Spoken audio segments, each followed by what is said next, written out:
Hello guys, pag-usapan lang natin si Kyla Estrada. Ayon kasi sa bali-balita, OMG, Kyla Estrada nalungkot sa pagkawala ng aso. Naka-move on dahil may Daniel Padilla na nagmamahal sa kanya at suportado naman ni Kyla Estrada. At lalong-lalo na nakatulong daw si Daniel Padilla para makamove on si Kyla Estrada sa nawala niyang aso. Napakadami kasing aso sa bahay ni na Kyla Estrada. Alam nyo ba?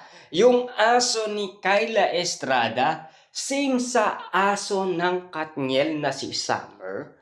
Talagang coincidence lahat ng mga nangyari.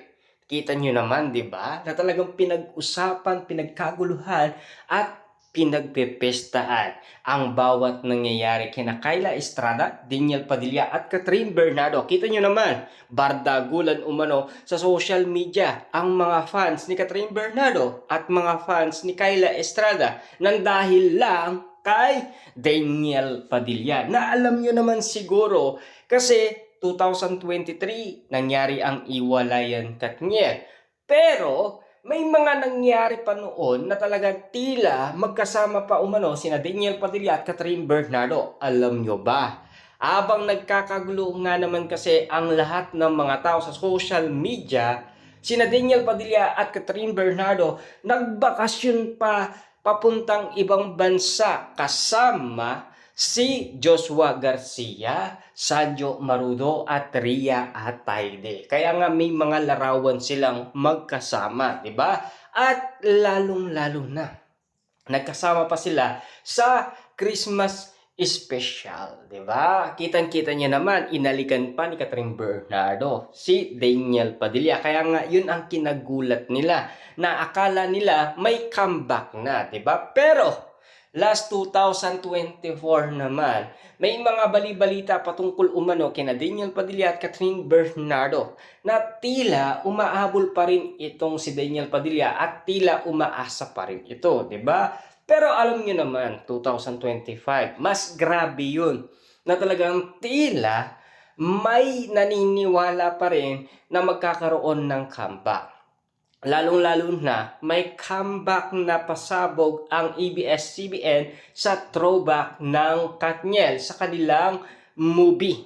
Siyempre alam nyo naman siguro, di ba, na tila pinag-uusapan pa rin sina Daniel Padilla at Catherine Bernardo. Naging masaya kasi ang mga solid fans ni na Catherine Bernardo at Daniel Padilla nang dahil sa throwback movie nila na pinalabas ng ABS-CBN. Siyempre, ayon kasi sa bali-balita, baka daw tinitignan ng ABS-CBN kung ano ang pwedeng mangyaring, pwedeng pag-usapan ng iba't ibang mga netizens patungkol umano kina Daniel Padilla at Catherine Bernardo. Kita nyo naman, ang dami pa rin nangangarap na magkaroon ng comeback ang Katniel.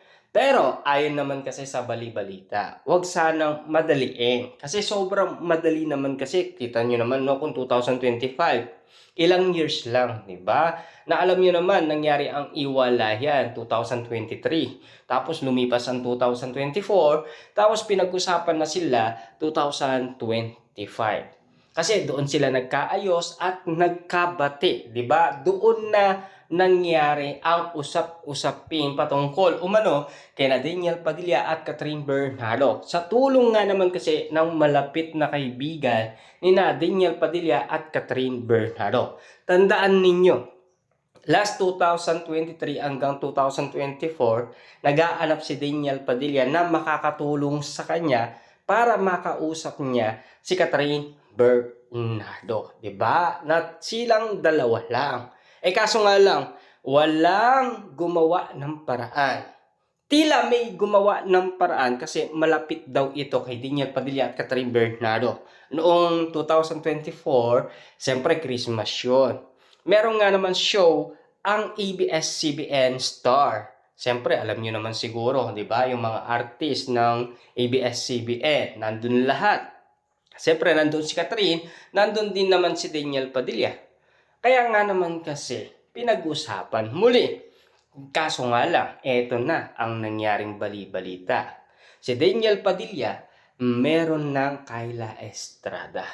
Yan ang kinalungkot umano ng mga solid fans ng Katniel. Dahil sa eksenang lumalabas at nagde-date umano sina Daniel Padilla at Kyla Estrada. At lalong-lalo na siyempre, kinalungkot din naman kasi ni Daniel Padilla ang nangyari sa paglabas ni Catherine Bernardo at sa mga balibalitang Mayor Mart Alcala at Catherine Bernardo, 'di ba?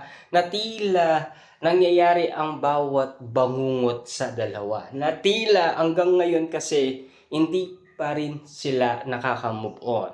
Hanggang ngayon kasi marupok lang naman sila, 'di ba? Ayon kay Daniel Padilla, ayon kay Catherine Bernardo.